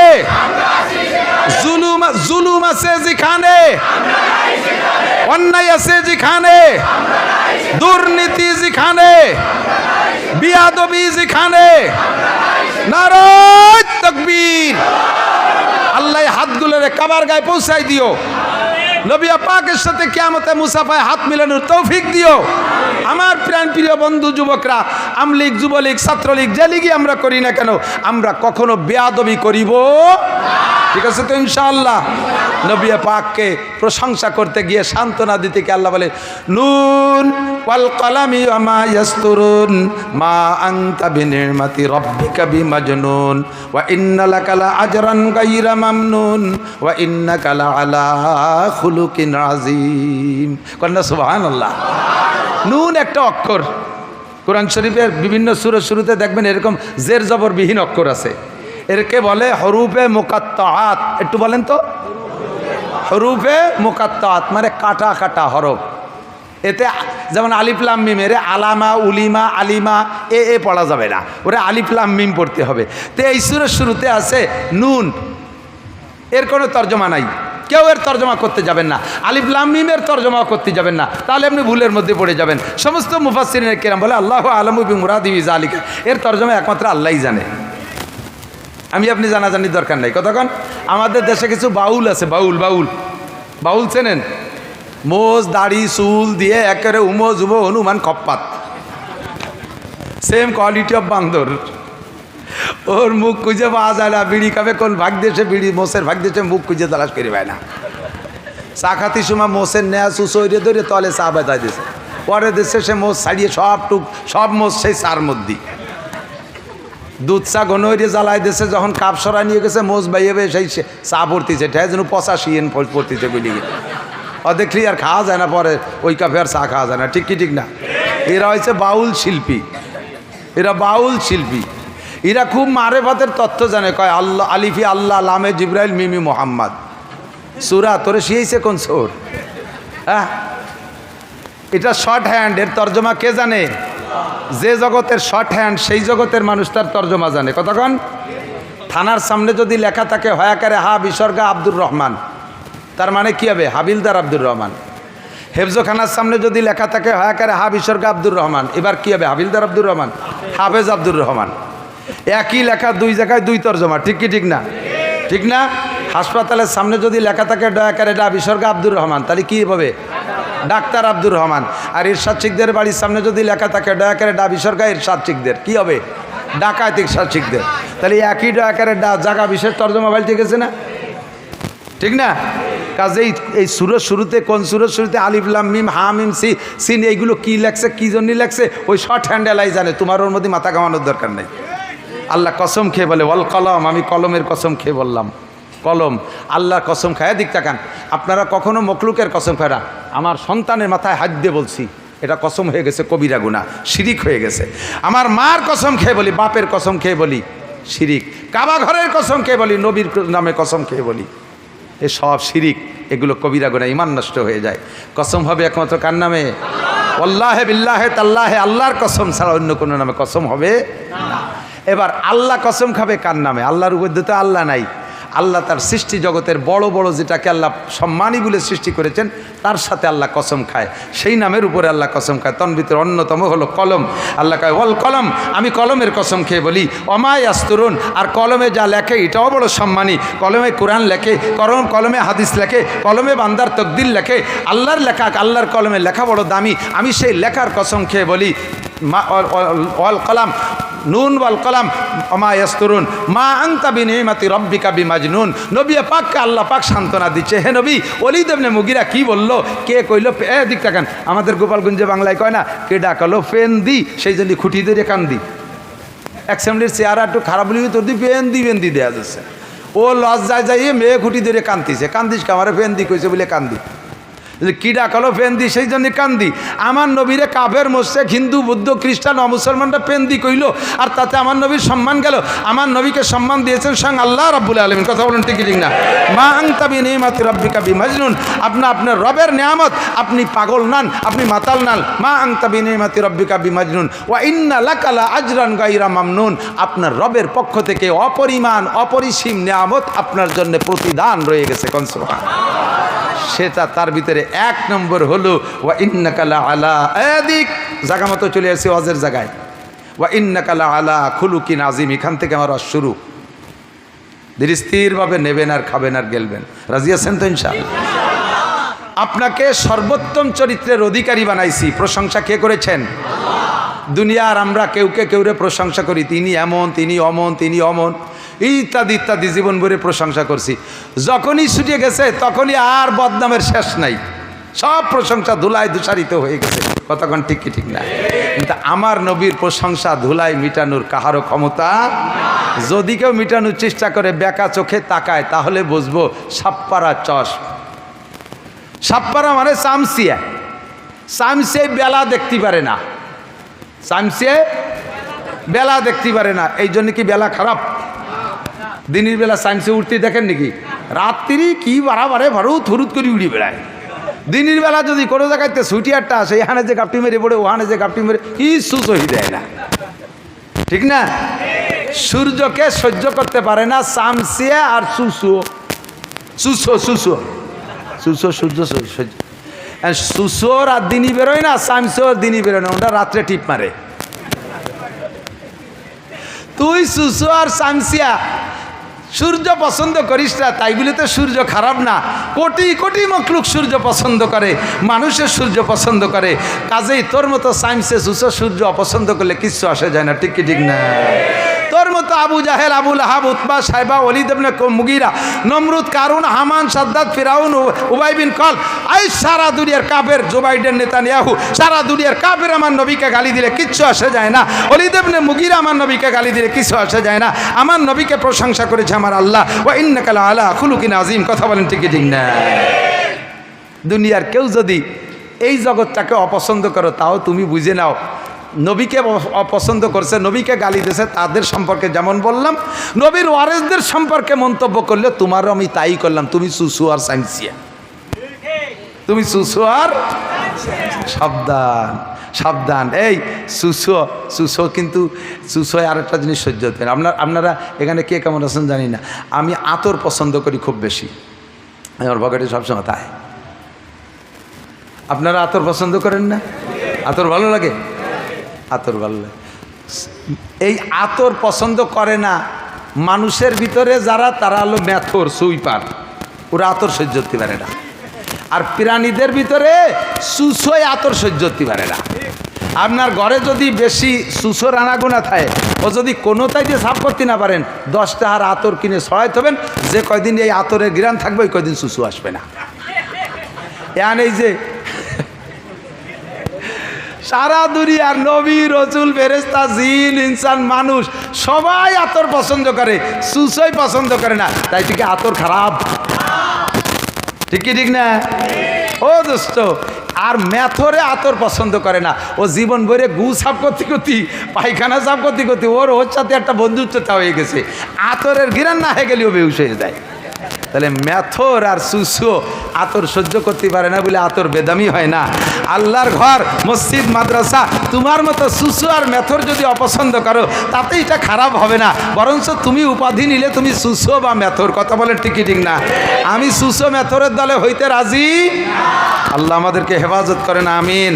নবী পাককে আল্লাহ বলেন ওয়াইন্নাকা লাআলা খুলুকিন আযীম, আপনি সর্বোত্তম চরিত্রের অধিকারী, আপনার মতো চরিত্রের অধিকারী কেউ নেই। কাজেই আপনার চরিত্রটাকে আমি কি বানাই দিলাম? হে উম্মতরা, দুনিয়ার মানুষ জেনে নাও, লাকাদ কানা লাকুম ফি রাসূলিল্লাহি উসওয়াতুন হাসানা, তোমাদের জন্য মুহাম্মদুর রাসূলুল্লাহর মধ্যে রয়েছে উত্তম আদর্শ। খেয়াল করেন নাই? আমাদের উত্তম আদর্শ কার মধ্যে? মুহাম্মদুর রাসূলুল্লাহ সাল্লাল্লাহু আলাইহি ওয়াসাল্লাম। কথা সন্দেহ আছে নাকি? আরে ভাই, আমরা গোপালগঞ্জের মানুষ বঙ্গবন্ধুকে ভালোবাসি, কিন্তু উনি আমার জিন্দেগির সম্পূর্ণ সংবিধান দেওয়ার ক্ষমতা রাখে না। সম্পূর্ণ সংবিধান দেওয়ার ক্ষমতা রাখে? জিয়াউর রহমান রাখে? এরশাদ সাহেব রাখে? পৃথিবীর কোনো মানুষ মানব জাতির পূর্ণ জীবন বিধান সংবিধান দেওয়ার ক্ষমতা রাখে না। তারা কিছু কিছু ভালো কথা বলেছেন, কিছু কিছু নীতি কথা বলেছেন, তাতে একটা মানব জাতি শুরু থেকে শেষ পর্যন্ত পূর্ণ জীবন ব্যবস্থা হতে পারে না। আমার আখলা কেমন সুন্দর, তার জন্ম থেকে মৃত্যু পর্যন্ত যদি অনুসরণ করি তাহলে দুনিয়ার সমস্ত মানুষের কাছে প্রশংসিত হব, মানুষের কাছে প্রশংসিত হব, ফেরেশতাদের কাছে প্রশংসিত হব, আল্লাহর কাছে প্রশংসিত হব, দুনিয়ার থেকে জান্নাতের সার্টিফিকেট হাতে নিয়ে আখিরাতের দিকে রওনা দিতে পারবো। কথা বলুন ঠিক ঠিক না? এমনই একটা মানুষ মুহাম্মদুর রাসূলুল্লাহ। আল্লাহ বলেন লাকাদ কানা লাকুম ফি রাসূলিল্লাহি উসওয়াতুন হাসানা। সব বলে শেষ করতে পারবো না। কেন পারবো না? এদিক তাকান। নবী পাকের এই চরিত্র সম্পর্কে বিস্তারিত আলোচনা যদি করতে হয় তাহলে 30 পারা কোরআন শরীফ বিসমিল্লাহির রহমানির রহিম আলহামদুলিল্লাহি রাব্বিল আলামিন থেকে শুরু করে 30 নম্বর পারা সূরা নাসের মিনাল জিন্নাতি ওয়ান নাস পর্যন্ত আমাকে এ টু জেড তাফসীর করা লাগবে। আর এটাকে কামা হক্কু খুলে যদি তাফসীর দেখে দেখে করি তাহলে 100 বছরও শেষ করা যাবে না, 100 বছরও শেষ করা যাবে না, এত তাফসীর কোরআন শরীফে। আর আমার নবীর জিন্দেগি গোটা 30 পারা কোরআনও যা, নবী পাকের জিন্দেগিও তাই। কাজেই সম্পূর্ণ পারবো না। এই গোটা নবীর জিন্দেগির থেকে একটা অংশ থেকে আমি সামান্য একটু পরিবারতন্ত্র নিয়ে একটু কথা বলবো, যে নবীওয়ালা পরিবার যদি আমি গড়তে পারি তাহলে আমার পরিবারটা নবীর পরিবারের মতো সুন্দর হবে। কথা বলুন ঠিক ঠিক না? নবীর পরিবারকে বলে আহলে বাইত। কি বলে? আহলে বাইত, আহলে বাইত ও আহলে বাইতিহি আসহাবিহি আহলে বাইতিহি ও আলিহি। এই যে শব্দগুলো বলি দুরুদের মধ্যে, এটা সম্পূর্ণ চলে যায় নবী পাকের পরিবারের জন্য। আমার নবীর পরিবারের চাইতে সুন্দর পরিবার পৃথিবীতে আসছে? কতক্ষণ? কোনো নেতার পরিবার আছে? কোনো নেত্রী পরিবার এত সুন্দর আছে? কোনো কের পরিবার এত সুন্দর নাই, আর কোনো দিন হবেও না। সেই নবী আদর্শ মুসলিম পরিবারের একটা পরামর্শ দিচ্ছে। এদিক তাকান মুরব্বীরা, আগে আসেন মুরব্বীরা। যদি এই সমাজকে সুন্দর করে গড়তে হয় তাহলে গোড়ার থেকে আসতে হবে। কোটিপতি হতে হলে আগে হতে হয় লাখপতি, লাখপতি হইতে হলে আগে হতে হবে হাজারপতি, হাজারপতি হইতে হলে আগে হতে হবে শতপতি। হ্যাঁ, 100 টাকার নোট 10 খান গুছালি না, তারপরে 1000 টাকা, 1000 টাকার নোট 100 খান গুছাতে পারলি 1 লাখ টাকা, 1 লাখ টাকার বান্ডিল 100 খান জমা করতে পারলি তারপরে 1 কোটি টাকা। এবারে 1000 টাকার নোট আগে বানাইতে হলে তার আগে লাগবে 100 টাকার নোট, 100 টাকার নোট বানাইতে হলে তার আগে গুড়ায় লাগবে 1 টাকা, ঠিক না? তাহলে কোটিপতি হইতে হলে আগে লাগবে 1 পতি হতে হবে। গোটা দুনিয়াকে যদি ভালো বানাইতে হয় তাহলে আমার ব্যক্তি জীবনটাকে আগে সুন্দর করতে হবে। আমি ভালো, এ জায়গা যে কয়জন আমি আছি, যে কয়জন আমি আছি, বলেন আমি কয়জন? যত মানুষ আছি প্রত্যেকে যার যার কাছে আমি না, প্রত্যেক আমির একটু ভালো বানানোর চিন্তা করেন। কষ্ট হচ্ছে? বলবো আমি কে ভালো বানানোর পরামর্শ দেব? সুর নাই, তাল নাই, কণ্ঠ নাই। আমার যুবক পরাণ করে শোন, এ যুবক, তোর জিন্দেগি উন্নত হবে। আমি এই আদর্শ মুসলিম পরিবারের বয়ান অনেক আগে করতাম, মাঝে কিছুদিন করি না, ইউটিউবে সার্কুলার হয়ে গেছে, কিন্তু দেখি ইউটিউব তো সবাই শোনে না। আর ওয়াজ যেগুলো পুরনো হয়ে গেছে পিছনে চলে গেছে, কিন্তু কথাগুলো আমার কাছে ইম্পর্টেন্ট মনে হচ্ছে। বিভিন্ন অনুষ্ঠান প্রোগ্রামে যাই, সেখানে যে দেখি শরিয়ত বিরোধী অনেক উল্টোপাল্টা কাজে, এগুলোকে আবারও ফিল্ডে আনতে হবে ইনশাআল্লাহ। আদর্শ মুসলিম পরিবার, আমার সেই সময়ের বয়ান শুনে বহুত যুবক তার সিদ্ধান্ত পরিবর্তন করে ফেলাইছে, স্টাডিং বাম থেকে ডানিয়ে নিয়ে আসছে। আমার প্রাণপ্রিয় গোপালগঞ্জের যুবকরা, তোমরা আজকের আলোচনাকে পেট ভরে নিয়ে ইনশাআল্লাহ স্টাডিং বাম থেকে ডানিয়ে আনতে পারবা তো ইনশাআল্লাহ? সিদ্ধান্ত নেওয়া যাবে তো ইনশাআল্লাহ? সুখী একটা জীবনযাপন পাবা, সুখী একটা জীবন পাবা ইনশাআল্লাহ। এর জন্য শর্ত হলো আগে মুরব্বীদেরকে পরামর্শ দিচ্ছে। আল্লাহ তাআলা আদেশ করছেন, এই মুরব্বীরা আমার দিক তাকান, আনকিহুল আয়ামা মিনকুম ওয়াসসালিহিনা মিন ইবাদিকুম। একটা মানব জীবনের তো শুরু আছে, আমি কোন জায়গা থেকে শুরু করব? জন্মটাই ধরে নিয়ে যায় শুরু, কিন্তু জন্মের আগের থেকে আর একটু আগের থেকে একটা ক্লাস আছে, সেই ক্লাস থেকে আরম্ভ করি। জন্মটা সুন্দর হবে যদি ওই জায়গাটা সুন্দর হয়। ভালো করে এদিক বোঝেন, যদি জমিটা ভালো হয় তাহলে না ফসল ভালো হওয়ার আশা করা যায়। কাজেই জন্ম ভালো হওয়ার আগে আমার জন্মের সেই জমিটা আগে আমার সুন্দর করতে হবে। এই জন্য আল্লাহ পাক বলেন, হে যুবক মুরব্বীরা যারা আছেন, আনকিহুল আয়ামা মিনকুম ওয়াসসালিহিনা মিন ইবাদিকুম ওয়া ইমাইকুম। খেয়াল করতেছে না? না কব না, খেয়াল হতেছে না তা কব কে? আমার বুক ব্যথা হতেছে আর উন্ডা আর এক দিক চেয়ে বসে রয়েছে। এতক্ষণ অস করি নেই, যেটুক কব সেইটুকির জন্য আইসি গুছাই গেছাইয়া। দৈরি তো দোয়ানো যায় না, আগের তে ফানানো লাগে না, এই জন্য আগের তেলো ফানাই ফুনে গুছাই আনছি। এখন আর দোয়ানোর সময়, এই সময় বালতি চড়াই দিয়ে গেলে দুধ বাড়ি যাবে না, আমি দোয়াই ফেলবো, মাটিতে পড়ে যাবে, তুমি বাড়ি নিতে পারবা না। মুরব্বীদের জন্য আল্লাহ হুকুম দিয়েছেন, সমাজের সবচাইতে বেশি উচ্ছৃঙ্খল, সমাজের সবচেয়ে বেশি উচ্ছৃঙ্খল বুড়োরা না যুবকরা? কথা কয় না। মদ খায় বুড়োরা না যুবকরা? গাঁজা খায় কারা? ইয়াবা খায় কারা? গান গায় কারা? গান শোনে কারা? ফেসবুকের ল্যাংটা ছবি দেখে কারা? জারি যাত্রা, করসা, গাজিরঘাট, গুণযাত্রা, আড্ডা করে কারা? কারা করে? কন না কেন? যুবকরা। ঠিক কি ঠিক না? অপহরণ করে কারা? দর্শন করে কারা? ইফটিজিং করে কারা? মুরগি চুরি করে কারা?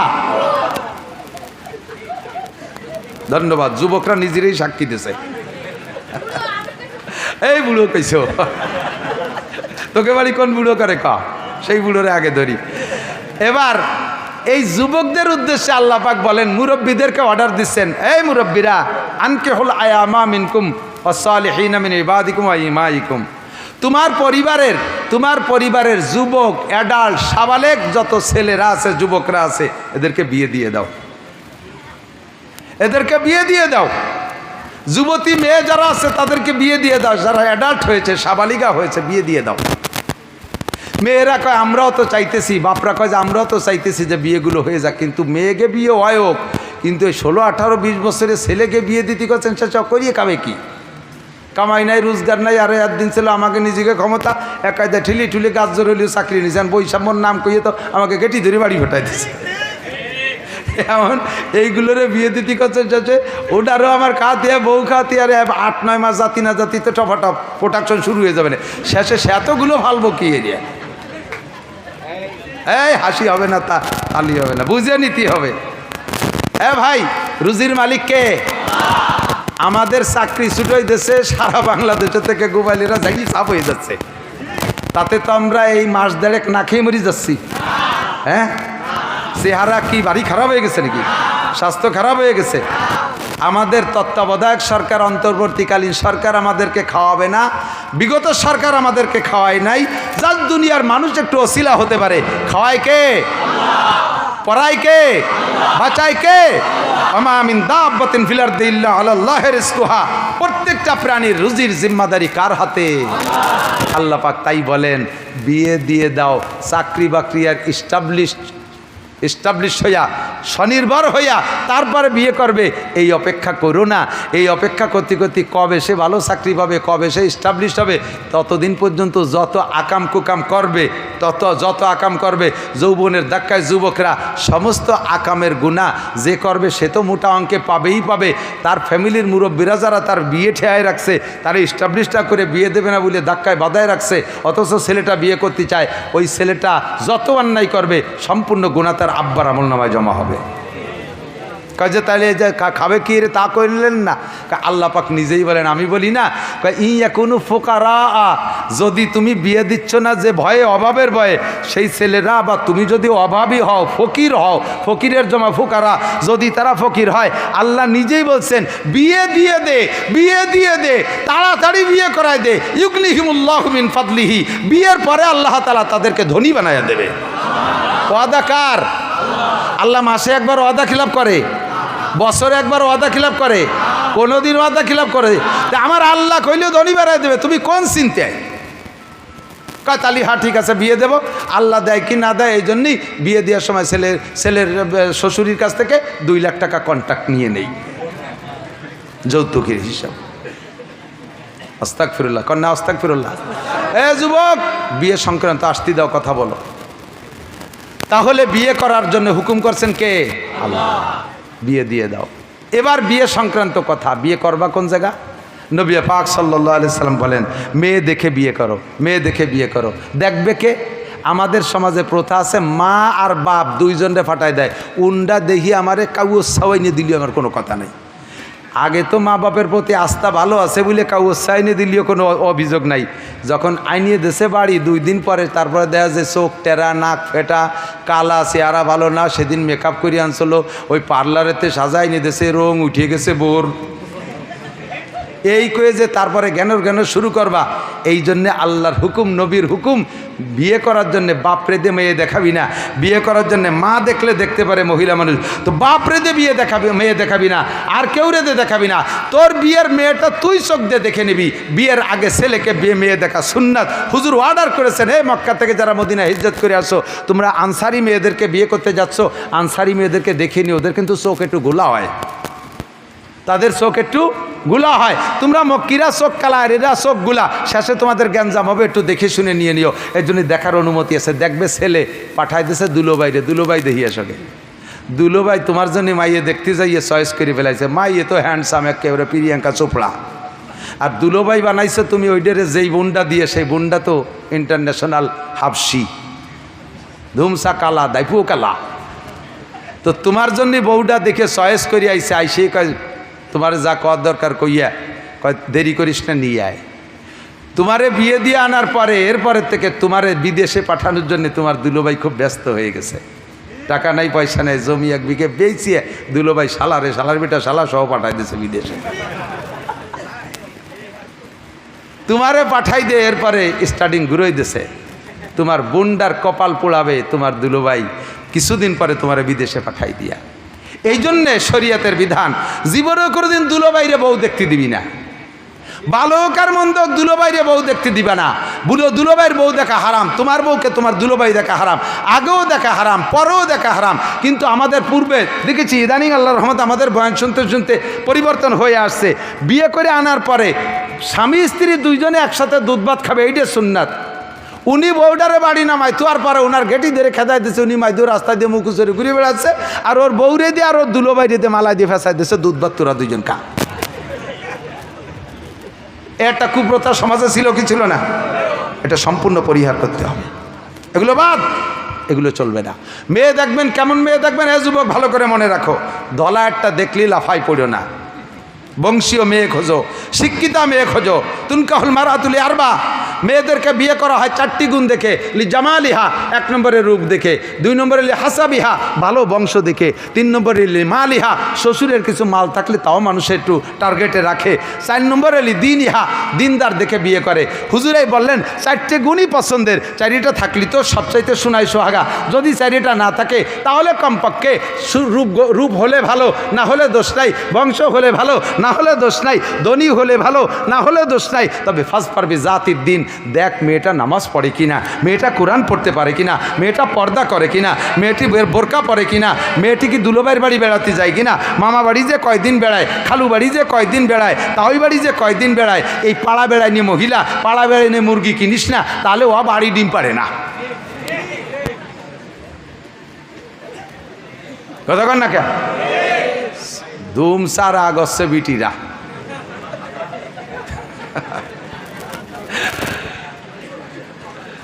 আল্লাহু আকবার। উচিত কথা কবরে মাসি, তাই সারমানিক দিয়ে আরেকবার আসিয়া না আসি। মেয়েদের বিয়ে করার জন্যে এবার আমার মা মুন্ডা যারা পর্দার আড়ালে আসো, আমি কিন্তু যুবকদেরকে রেডি করে ফেলাইছি। তোমরা আর স্কিন টাইট প্যান্ট পাজামা পরা মাইয়ে বিয়ে করবা, ঠিক আছে তো? Ready ready 1 2 3। তার মানে এমনই বিয়ে করে ফেলাম, তাই নাকি? 3 তো ফাইনাল। সাবধান, সতর্ক। আমি যুবক রেডি করে ফেলাইছি। এবার আমার বাপ বুন্ডা মেয়েরা পর্দার আড়ালে যারা আছো, তোমরা যদি আমার এই সুন্দর যুবক দিনদার যুবকদের সাথে বিয়ে বসতে চাও, তাহলে স্কিন টাইট পাজামা ছাড়ো, তুমি ঘোড়া আমার খাটোগনি ছাড়ো, মাথায় চুল কাটা ছেড়ে দাও, বব কাটিং বাদ দাও, হাতে পায়ে নখ পালিশ বাদ দাও। তুমি কিন্তু রিজেক্ট হয়ে গেছো, তোমাকে এরা নেবে না, তোমাকে এরা নেবে না। হাই স্কুল মাঠে দৌড়াইয়া জিতে তুমি কলস নিয়ে আইছো, তুমি ওই জায়গায় আর একটা ঘোড়া খুঁজে বেড়াও। আল্লাহর রহমতে আমার এই যুবকরা তোমার মতো বেহায়া বেপর্দা মহিলাকে তারা কিনবে, ঠিক না? জাতির দিন, দিনদার মেয়ে খুঁজে নেন। এবার দিনদারের সাথে সাথে আর একটা জিনিস খুঁজতে বলছে হুজুর। এদিক তাকান, হুজুর আর একটা জিনিস বলছেন, কি বলা হয়, তাজাবজুল ওদুদ আল বলুদ ফাইন্নি মুকাসিরুম বিকুমুল উমাম। যে বংশের মেয়েরা সন্তান বেশি দেয় সেই বংশে বিয়ে করো। আল্লাহ কি কইল, আর একটা শেষ বেলায় সে কি একটা ফেসে ফেলাই দিল। আমরা দি ছেলে হোক মেয়ে হোক একটা অথবা দেড়টা অথবা দুনিয়া, এই সিদ্ধান্ত নিছি। আপনি অত ভিড়ির মধ্যে আমাকে পাঠাবেন কে? এদিক চাকান, যে বংশের মেয়েরা বেশি সন্তান দেয় হুজুর বললেন সেই বংশে বিয়ে করো। কেন? কয় কি ফাইন্নি মুকাসিরুম বিকুমুল উমাম, তোমারও তাহলে সন্তান বেশি হবে আশা করা যায়। আর সন্তান তোমার বেশি মানে আমার উম্মত বেশি, তোমার সন্তান বেশি মানে আমার উম্মত বেশি। আমি কিয়ামতের ময়দানে যাতে সব নবীর চাইতে বেশি উম্মত নিয়ে উঠতে পারি, এই ব্যাপারে তুমি আমার প্রোটেকশন দিয়ে সহযোগিতা করবা। এই জন্যে যে বংশের মেয়েরা বেশি সন্তান দেয় সেই বংশে বিয়ে করে সন্তান ঠেকাইও না, নষ্ট করো না। কারণ তুমি জানো না যে কোন সন্তানটা ভালো হবে। প্রথমটা চেহারা ভালো মনে করছে এইটা যথেষ্ট, এরপরে আর একটা হয়ে গেছে, বাস তুমি মহা খুশি, এরপরে আর পছন্দ করতেছো না। কিন্তু এই দুটো ভবিষ্যতে বড় হলে কি হবে তা তো তুমি জানো না। চেহারাই তো মানুষ না, মানবতা তো আলাদা জিনিস, কথা বলেন ঠিক না? ও দুটো বড় হলে কি হবে তা তুমি জানো না। এরপরে তোমার নামে আর দুটো বাজেট ছিল, সেই দুটো তুমি নিলে না, সে দুটি আল্লাহ তাআলা দুনিয়ায় পাঠাই দিয়েছে সে দুটি অন্য জায়গা। কিন্তু তুমি যে দুটি পেয়ে খুশি হয়ে থামিয়ে গেছো, সেই দুটি বড় হয়ে কি হয়েছে, একটা এরশাদ শিকদার আর একটা কানা জাহাঙ্গীর, আন্তর্জাতিক খ্যাতি সম্পন্ন দুই ডাকাত। আর যে দুটি তুমি নিলে না, তোমার নামে বরাদ্দ ছিল। আরে বরাদ্দ কিছু থাকলে নিয়া না নিয়ার একটা বিষয় আছে।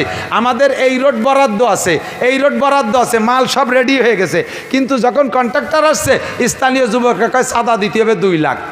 এই ব্রেক দিয়ে দিয়েছে, ফ্যামিলি প্ল্যানিং শুরু করে দিয়েছে, ব্রেক দিয়ে দিয়েছে। 2 লাখ চাঁদা না দিলি, এবার সরকার ওরা যে কন্ট্রাক্টর ডিসি স্যারে বলছে, স্যার ওরা 2 লাখ টাকা চাঁদা না দিলে কাজ করতে দেবে না। ডিসি স্যার বললেন বরাদ্দ যা হবার হয়ে গেছে, যেহেতু স্যার মানিক দেওয়া নিল না, ওটা ঘোষের স্যার দিয়ে দে।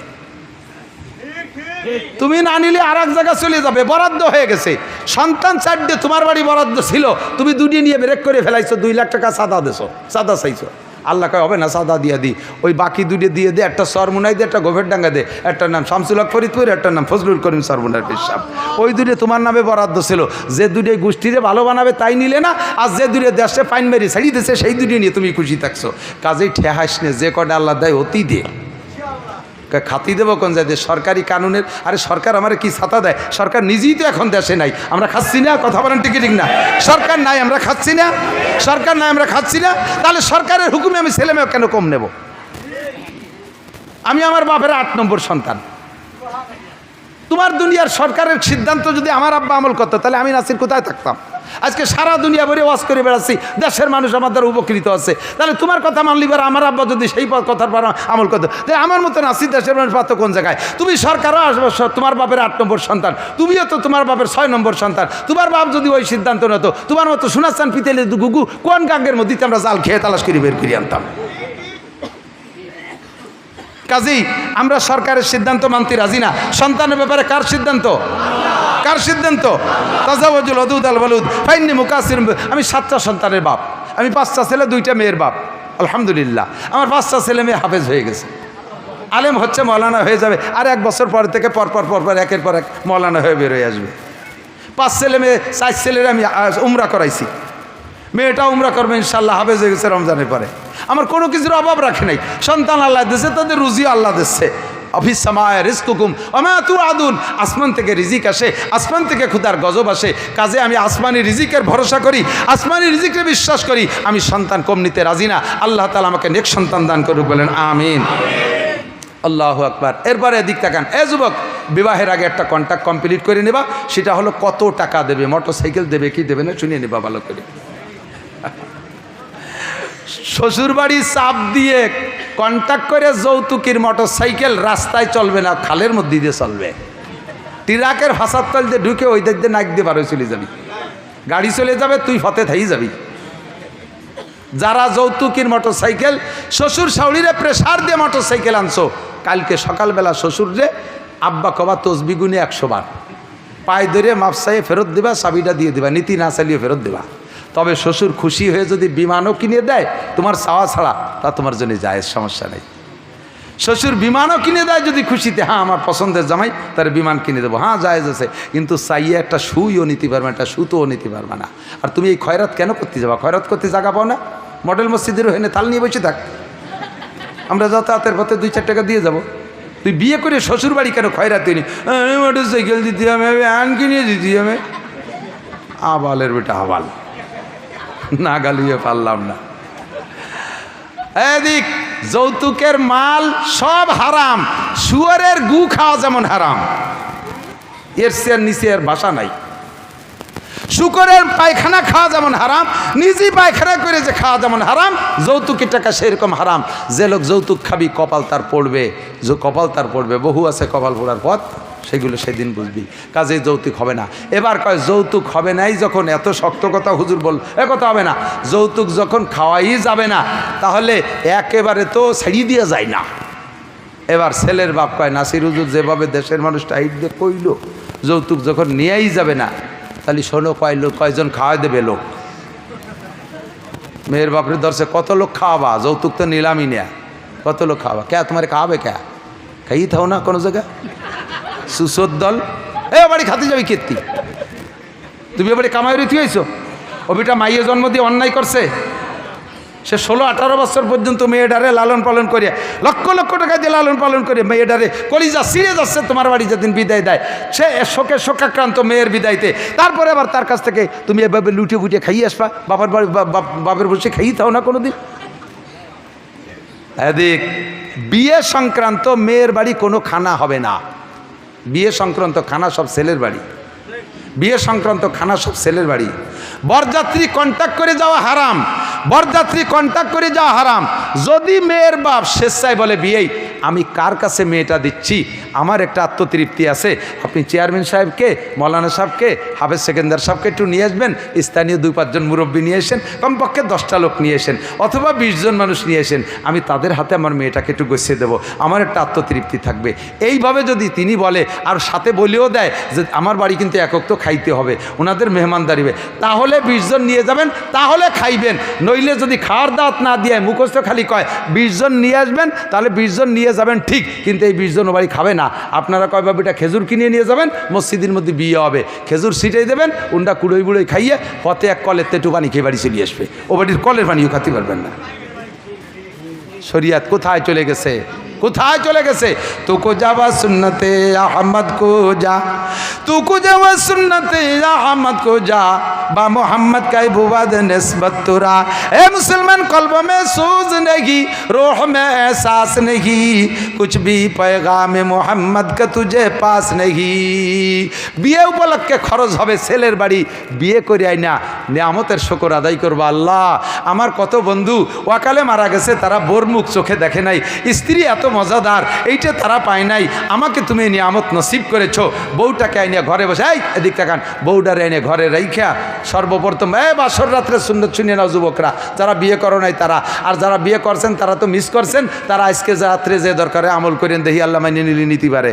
আজকে বিয়ে করে আইনা স্ত্রীকে ঘরে রাইখা সর্বপ্রথম অজু কইরা 2 রাকাত নামাজ পড়ে পরাণ ভরে স্ত্রীর জন্য, তোমার দাম্পত্যের জন্য দোয়া করবা, সুখের জীবনযাপনের জন্য দোয়া করবা।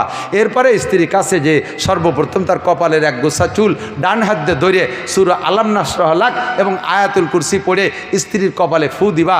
পারলে রব্বানা হাবলানা মিনা আজওয়াজিনা ওয়া যুররিয়াতিনা কুররাতা আয়ুনি ওয়াজআলনা লিল মুত্তাকিনা ইমামা, দোয়াটা পড়ে স্ত্রীর কপালে ফু দিবা।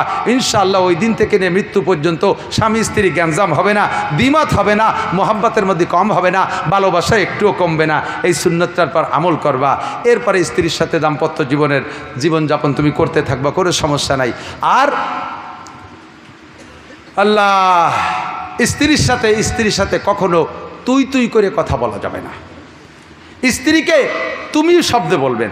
আমাদের বাংলাদেশে যেহেতু ভাষার প্রশস্ততা আছে, অন্য অন্য দেশে ছোট বড় সবই তুই। আমার বাংলাদেশে তুই, তুমি, আপনি 3টা ক্লাস আসে। স্বামীতে স্ত্রীকে তুমি বলবেন, তবে স্ত্রীরা স্বামীকে আপনি বলার অভ্যাস করতে হবে। কারণ যদি কখনো তর্কাতর্কি একটু গ্যাঞ্জাম লাগে, তখন আপনি থেকে তুই পর্যন্ত আসতে 2টা ক্লাস পার হওয়া লাগে। রাগ আসলে বাড়ি একটা হিট করে না, যখন তুই চলে যায় সেই সময় স্বামীর সেন্টিমেন্ট ঠিক থাকে না, এরপরে ওজিফা শুরু করে দেয়, ঠিক না? তাহলে আপনি যদি বলার অভ্যাস থাকে তাহলে তুই জাতি 2টা ক্লাস পার হওয়া লাগে, তুমির পরে তুই। আর যদি তুমি বলার অভ্যাস থাকে তাহলে 1 ক্লাসের পরেই তুই, আর এরপরে যা খুশি তাই মারামারি লেগে যায়। এগুলো সব আদর্শ মুসলিম পরিবার শিখিয়ে দেয়। দাম্পত্য করবেন। এই যুবক এদিক তাকাও, স্বামী স্ত্রী বৈবাহিক জীবনযাপনের পরে আভ্যন্তরীণ প্রয়োজন মেটানোর পরে ফরজ গোসলটা রাতারাত করে সারতে হবে ফজরের আগে। ফরজ গোসল যদি তুমি বাকি রাখো দিন পর্যন্ত, তাহলে ওই সন্তান দিনদার হয় না, ওই সন্তান ভালো হয় না। বুজুর্গানে দিনের তাজরিবা, যেই মিলনে স্ত্রীর গর্ভে সন্তান গেছে, স্ত্রী যদি ওই গর্ভে মানে বলে যেই মিলনে গেছে, এরপরে যদি দিনের বেলা স্ত্রী বেপর্দা ফাহেশভাবে ঘোরাফেরা করে, তাহলে যদি করে চোর ডাকাত লুচ্চ বদমাশ মদখোর গাঁজাখোর এবাখোর সন্ত্রাস বদমাশ এরা যদি স্ত্রীর দিকে নজর করে, তারা তো সুনজর করে না, কুনজর করে, তাহলে যে ধরনের মানুষের নজর করে পেটের বাচ্চাটার স্বভাব সেই ধরনের হওয়ার সম্ভাবনা থাকে। কাজেই বেপর্দা করে বউডারে রাস্তাঘাটে মার্কেটে পাঠাইও না। কোন রাত্রের মিলনে তোমার স্ত্রীর গর্ভে সন্তান গেছে তা জানে না, হতে পারে আজকে গেছে আর সেই দিন তুমি গোপালগঞ্জ মার্কেট করতে পাঠাই দিয়েছ। দেশের যত মৈদু গৈজু যত আইসু পাইছু হারাই নিয়ে আসুসা আপাও দুয়া বেড়ার হুটো, তারা তোমার স্ত্রীর দিক চেয়ে রয়েছে। বাস পরে তুমি এত ভালো মানুষ, একটা সন্তান হয়েছে, তা ওইরকম উশৃঙ্খল বেয়াদব কথা শোনে না, তারা ভর্তি করলি গাছে লাগতে উঠে চলে যায়, বাঁচতে বাড়ি পাড়ি নামানো লাগে স্কুলে পাঠাতে। এই উল্টো পাল্টা হওয়ার কারণ হলো এইগুলো। কয় যে তাহলে কি স্ত্রীকে এর পরের দিন পিসা হুজুরির সামনে পাঠাই দেবো?